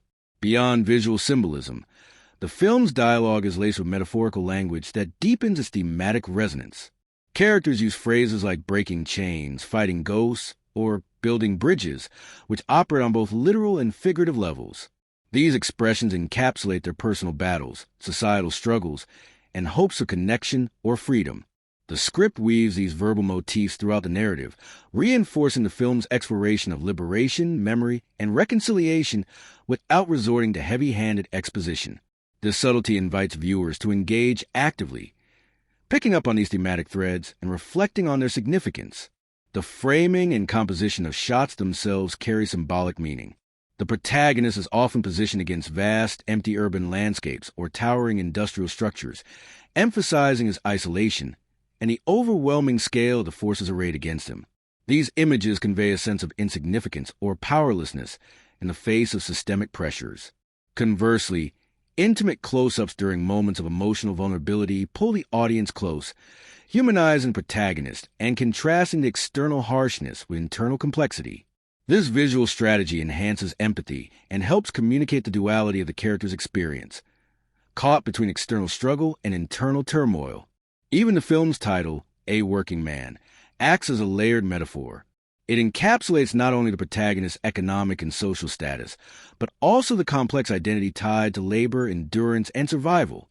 The phrase evokes dignity and pride in work, yet also hints at invisibility and disposability, reflecting how society often overlooks or undervalues those who toil quietly behind the scenes. This duality infuses a film with emotional and thematic richness, prompting audiences to consider broader questions about class, identity, and human worth through the lens of the individual story. All these symbolic and metaphorical elements come together to create a cinematic experience that operates on multiple levels simultaneously. They invite viewers to look beyond surface action dialogue, to uncover hidden meanings and thematic undercurrents that make the film's world feel textured and alive. These layers reward repeated viewings and close attention, turning A Working Man into not just an engaging narrative, but a work of visual poetry and thematic depth. The film uses symbolism not as decoration, but as an integral part of storytelling, making every scene resonate with emotional and intellectual significance. A Working Man arrives as a standalone piece rather than part of a sprawling franchise, but it carries within echoes of genre traditions and cinematic histories that enrich its context and deepen its appeal. While it doesn't contribute to an ongoing series or expand a shared universe, it taps into a well-established lineage of tough, working-class heroes and morally complex thrillers. This connection places a film within a larger cultural and cinematic conversation, making it feel both familiar and fresh at the same time. The film draws on decades of gritty crime dramas and action movies that explore themes of labor, survival, and justice in urban environments. These stories have often centered on lone protagonists battling against corrupt systems or personal demons, creating a mythos of the working man as both hero and victim. A Working Man respects this tradition but also updates it with more contemporary sensibility, incorporating modern social realities, psychological nuance, and cinematic techniques that reflect today's world. It's like a new chapter written in a classic style, acknowledging its roots while speaking to current audiences in a relevant way. In terms of cinematic heritage, the film nods to the works of filmmakers who specialize in exploring the underbelly of society, directors known for their raw realism and emotional intensity. The urban landscapes, moral ambiguity, and focus on blue-collar characters situate A Working Man alongside influential films that define the genre over the years. This historical context enriches the viewing experience, as savvy audiences can appreciate how the movie plays with and sometimes subverts genre expectations that have evolved over time. Though not a historical film in the strict sense, A Working Man embeds itself in the social and economic realities of the contemporary working class, offering an immersive portrayal that feels grounded and authentic. The film's attention to detail in production design, dialogue, and character behavior creates a convincing world that reflects real struggles faced by many people today. This immersive quality makes the story resonate beyond entertainment, giving it a sense of urgency and relevance. By capturing the texture of everyday life, through worn tools, industrial settings, and the rhythms of labor, the film paints a vivid picture of the socio-economic conditions shaping its characters.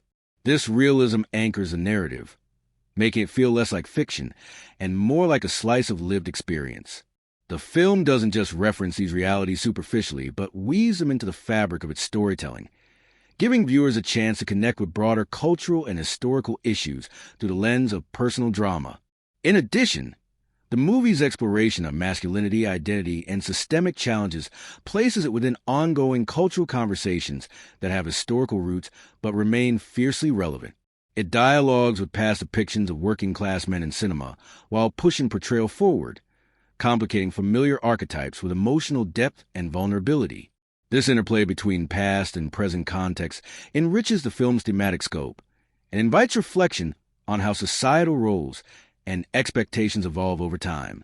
While A Working Man stand apart from franchise installments and historical epics, its situating within these larger traditions and contexts adds layers of meaning and resonance. It feels like a modern retelling of classic struggles, filtered through contemporary lenses of realism, psychology, and social awareness. This grounding makes the film accessible and meaningful, bridging cinematic history with current realities in a way that both honors and reinvents genre conventions. In sum, though not part of a series nor a period piece, A Working Man thrives on its connection to a rich cultural and cinematic lineage. It revitalizes familiar themes and archetypes with fresh perspective and authenticity, offering audiences a story that is both timeless and timely. The film's immersive world-building and social grounding invite viewers to see it as a continuation of long-standing conversations about labor, identity, and survival, making it feel like an important, vibrant contribution to its genre's ongoing story. When you first hear about A Working Man, you might not expect it to be a big-budget blockbuster, and that's part of its charm. The film's budget was carefully calibrated, not sprawling enough to indulge in endless CGI or extravagant set pieces, but robust enough to deliver a polished, immersive experience that feels authentic rather than cheap or rushed. The production quality punches well above its financial weight, with smart investments in gritty practical effects, detailed set design, and strong cinematography that give the film a tangible sense of place and mood. You don't get the usual Hollywood gloss. Instead, you get texture, depth, and realism that serve the story perfectly. Despite its modest budget compared to massive franchise films, the movie uses its resources cleverly, focusing on strong performances, atmospheric lighting, and practical locations rather than expensive spectacle. This smart allocation means every dollar on screen counts, making the gritty factories, cramped apartments, and dark city streets feel lived in and believable. The cost-effective approach is a reminder that production value isn't just about money spent, but about creative choices that maximize impact without excess. Financially, A Working Man had a nuanced journey. It wasn't an immediate box office juggernaut smashing records on opening weekend, but steadily built an audience through word-of-mouth, critical praise, and targeted marketing that highlighted its emotional depth and action-packed thrills. The film's release strategy leaned into a mix of theatrical rollout and digital platforms, recognizing changing viewing habits and giving it multiple avenues to find its audience. This hybrid approach helped the film gather momentum over time, rather than relying solely on opening weekend fireworks. Marketing played a pivotal role in shaping public perception and influencing box office performance. The promotion materials emphasized the film's raw intensity and Jason Statham's compelling, more nuanced performance, attracting both action fans and viewers interested in character-driven dramas. The marketing balanced showcasing exciting sequences with teasing the film's deeper themes, which helped broaden its appeal beyond the usual genre crowd. Social media buzz and positive reviews further amplified interest, creating a sense of discovery that encouraged repeat viewings and sharing. Audience reception was another key factor.